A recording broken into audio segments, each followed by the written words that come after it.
Let us see today how to interpret structure of molecule if the molecular formula is given and some spectral data has been provided to you.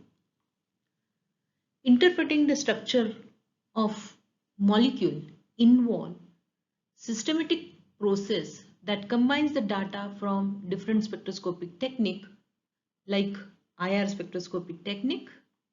You can have the mass spectrum as well, H1 NMR, C13 NMR, along with the 2D technique like the COSY and HSQC. If the molecular formula is provided, you can determine site of unsaturation or hydrogen deficiency index.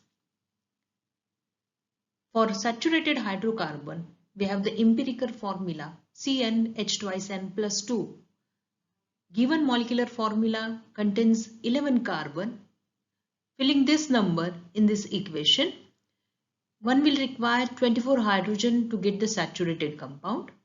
But the given molecular formula contains only 20 hydrogen. So 24 hydrogen minus 20 hydrogen, 4 hydrogen are less. Hence, given compound contains 2 sites of unsaturation. The mass spectrum will also give you molecular ion peak corresponding to the molecular weight of given compound. If you calculate the molecular weight of using the molecular formula, you will get the molecular weight 216 and the small peak around 216 is seen in a mass spectrum. Apart from this, fragmentation pattern of the compound will also confirm the structure of the compound. Coming to the IR spectrum, which gives characteristic absorption bands to identify functional group present in a molecule. As you can see here, a very strong peak around 1740 centimeter is appear. This peak is characteristic for carbonyl stretching frequency in esters. Coming to the NMR spectroscopy, it is most powerful technique for determining the connectivity of hydrogen and carbon.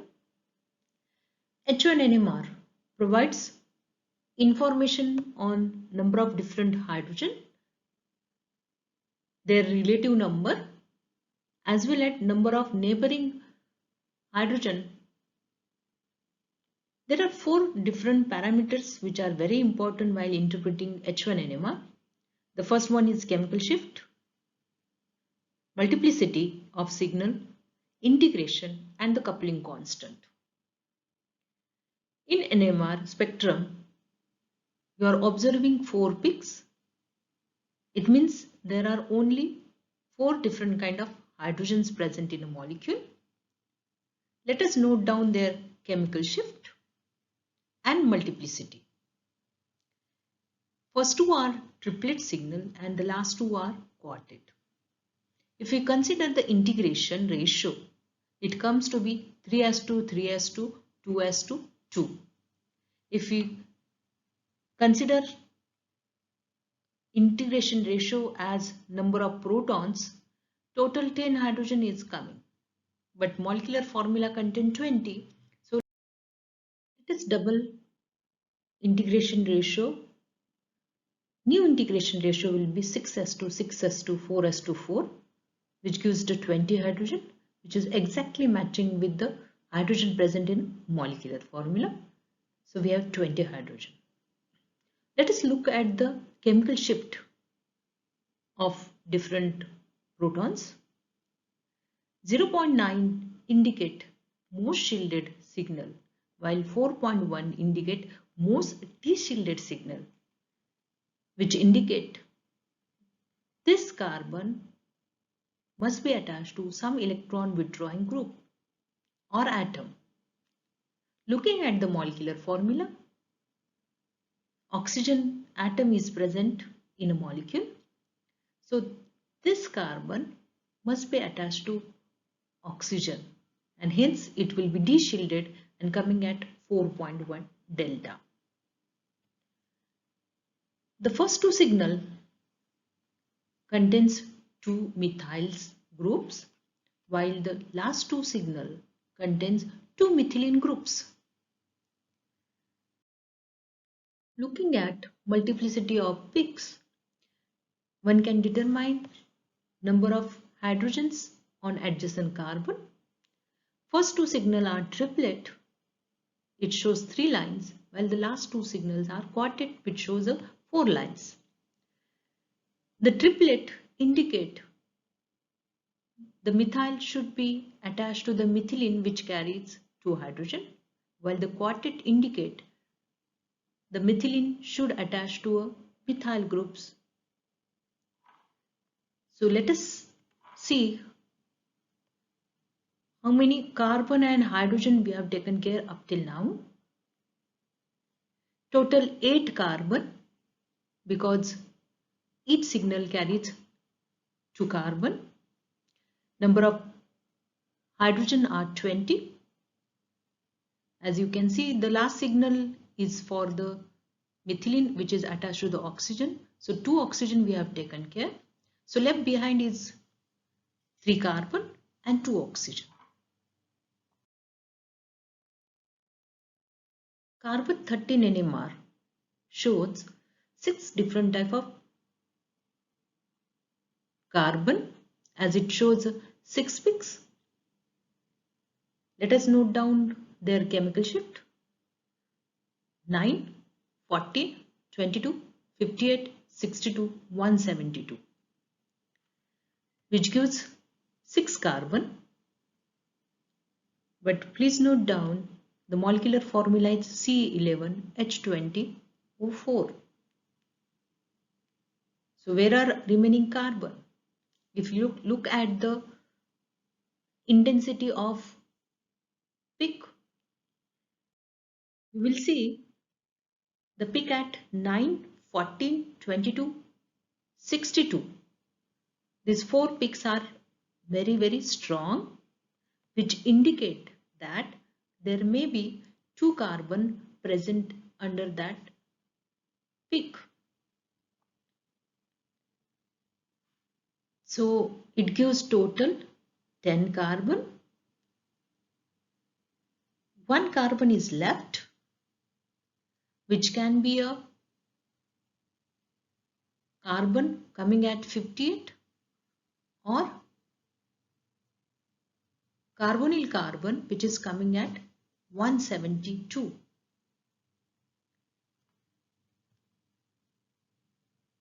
To confirm that,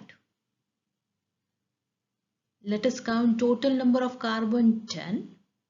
Hydrogen we already confirmed 20 from the H1 NMR. Oxygen, total 3 oxygen we have taken care. Left behind 1 carbon and oxygen, which indicate that the molecule may contain 2 carbonyl groups along with 1 quaternary carbon. So far, we dragged the following information about the structure of molecule from all spectra. Molecular formula has been provided, which contain 2 sites of unsaturation. From H1 NMR, we found out presence of 2 ethyl groups, 2 ethoxy group, 2 carbonyl groups satisfy site of unsaturation group. From IR, we found out ester carbonyl frequency, and hence we confirm the presence of ethyl ester as a functionality and 1 quaternary carbon. Let us draw the structure of molecule based on the data we are getting from all the kinds of spectra. We have the quaternary carbon. Let us attach two ethyl groups and two ethyl ester groups to it, and the molecule structure will be formed. So this can be the structure of your molecule. Let us assign the chemical shift to different hydrogens and carbons. You can start either with most shielded or most deshielded carbon or hydrogen. Looking at the structure of the molecule, it has some symmetry. So there are only 4 different kind of hydrogens and 6 different types of carbons are present. The most deshielded hydrogen appear at 4.1. You can assign to methylene group, which is directly attached to the oxygen. Most shielded is the methyl group, which is away from the oxygen. The other methyl group is appear at 1.3 delta, which is attached to the methylene, which is further attached to the oxygen. Hence, this methyl group will be little deshielded as compared to the other methyl groups. Left behind is the methylene, which is coming at 1.9 delta. Regarding the C13 NMR, most shielded methyl will be the methyl carbon, which is away from the oxygen, and the other methyl will appear at 14 delta. You can easily find out the methylene carbon, which is directly attached to the oxygen and coming at 62 delta. Carbonyl carbon, which is ester functionality, this carbon is coming at 172 delta. Left behind other methylene carbon, which is coming at 22, while the quaternary carbon can be easily make out from its weak intensity, which is coming at delta 58. Please remember,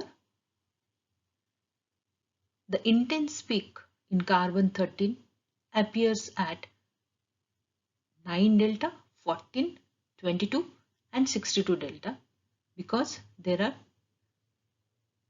two numbers of carbon.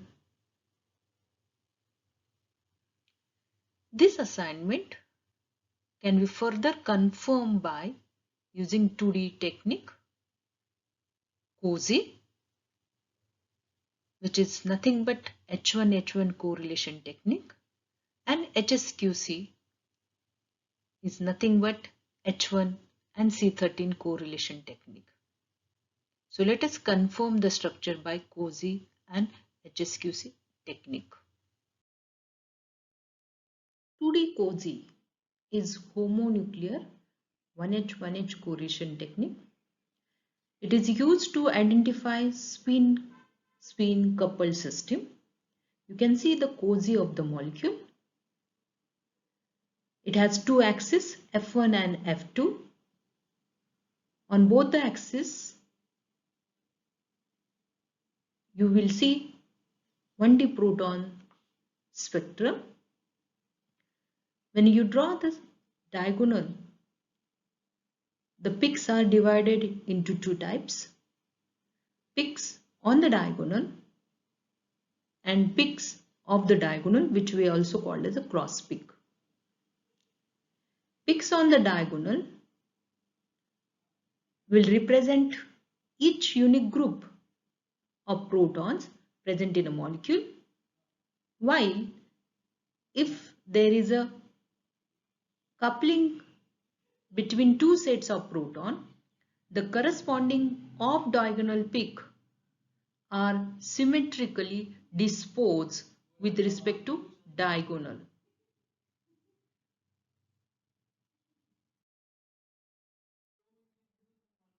Let us interpret the Cauchy spectrum.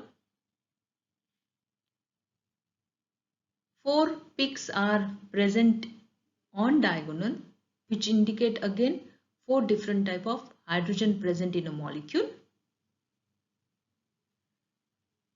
So number of diagonal peak is equal to number of non-equivalent proton present in a molecule.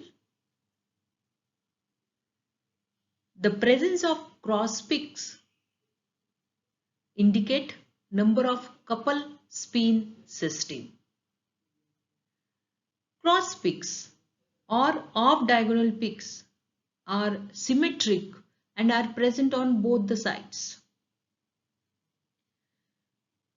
You can interpret peaks on one side of diagonal.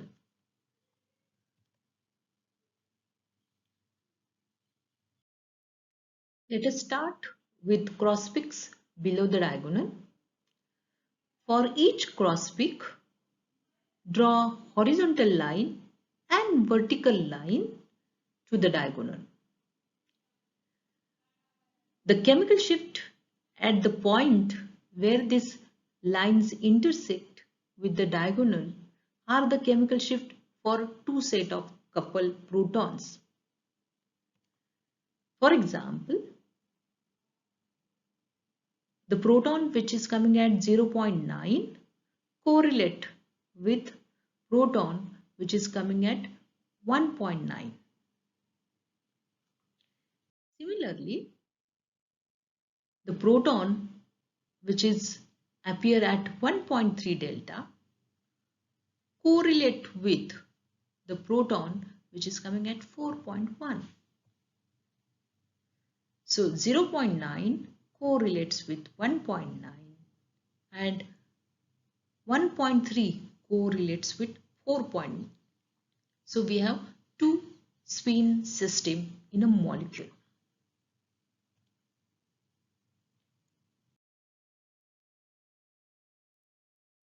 HSQC, heteronuclear single quantum correlation. It is a 2D technique that correlates chemical shift of proton with carbon-13, to which it is attached by a single bond. So it provides a powerful tool for assigning specific hydrogen-carbon pair. Again, HSQC has two axes, F1 and F2. F2 usually have H1 chemical shift and F1 will have carbon-13 chemical shift. Here also you will see some cross peaks. The carbon that do not have any attached protons, for example quaternary or carbonyl carbon, they will not produce any signal in HSQC. You can see here the chemical shift at 58 is not having any signal in HSQC.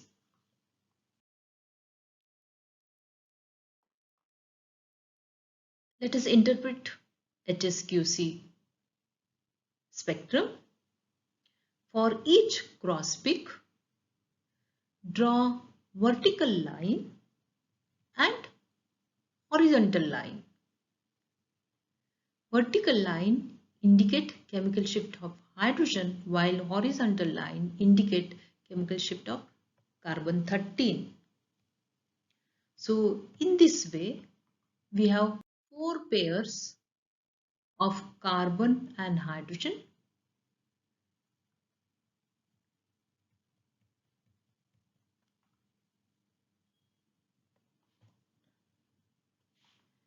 0.9 will correlate with 9, 1.3 correlate with 14, 1.9 correlate with 22, and 4.1 protons are correlating with the carbon which is coming at 16 delta.